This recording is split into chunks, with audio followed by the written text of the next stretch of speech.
It's time to take the next step in being prepared.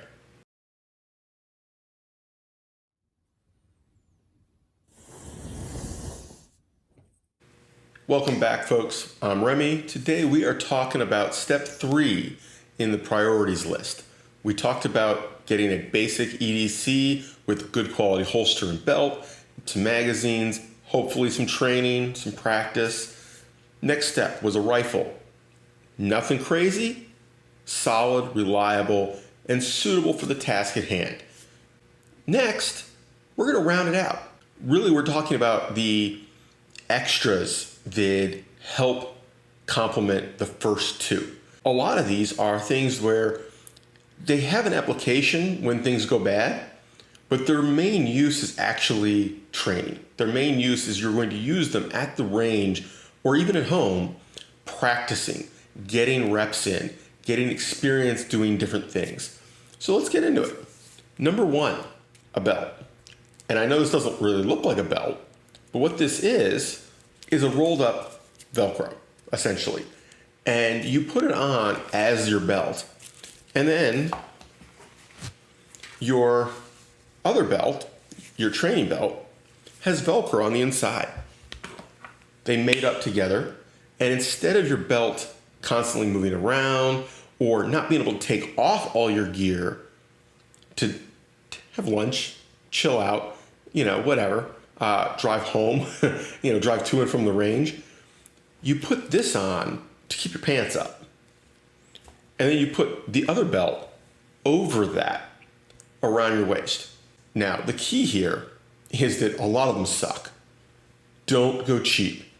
This is an HSGI one, worth every penny. I'm sure other companies make them. My advice is do not go to Amazon and buy the one from some company that they're not a premium tactical gear company. I did a couple of them, mostly because these were not available at the time. They were horrible. The HSGI one is way better, will hold up better. Other premium brands, same thing. If you are a law enforcement officer, you're already familiar with this concept. You have an inner and outer belt with loops, the whole Sam Brown system, right? The next thing is that if you don't already have this kind of setup, preferably one that you can turn upside down, get one. This is also an HSGI belt with HSGI tacos. I know. Not sponsored. I wish. And a Safariland GLS holster. This is a 578 specifically for Glocks and things like that. Works great.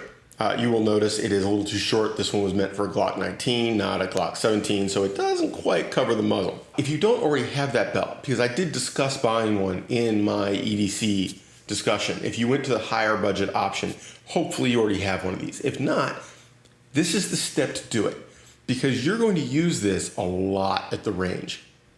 If you go take a class, unless it is specifically a concealed carry class, you're going to need a rig like this. There's one other item that should be on the list, and that is a med kit. And we have talked about this med kit before. In fact, we've talked about all these pieces before, just not as a group. Now, what's in here? Emergency, not basic. This is not a boo-boo kit.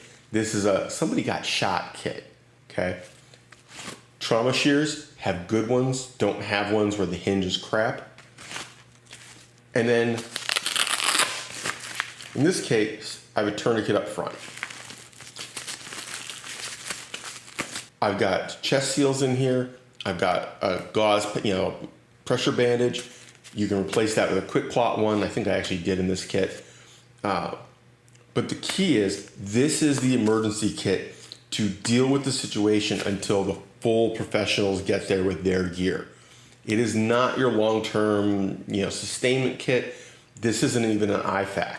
If you're only going to have one piece of this gear, take the tourniquet. Now, that's usually going to be overkill. In fact, most of this is overkill. Because remember, you can go all the way back to step 1. Just do the pistol with a good quality belt, a good quality holster. That is going to cover 99.99% of life. It is. We can say we need the rifle, we need this rifle, we need this stuff and that stuff.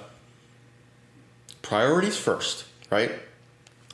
That pistol is going to cover you day to day. That's why it's your EDC. You probably never need it. Most likely, it's just something you do just in case. It's like having fire insurance for your home. Most people never use it, but when you need it, you really need it. This stuff, the rig here, the belt, the med kit, they're to make your life easier practicing for the moment you need your EDC.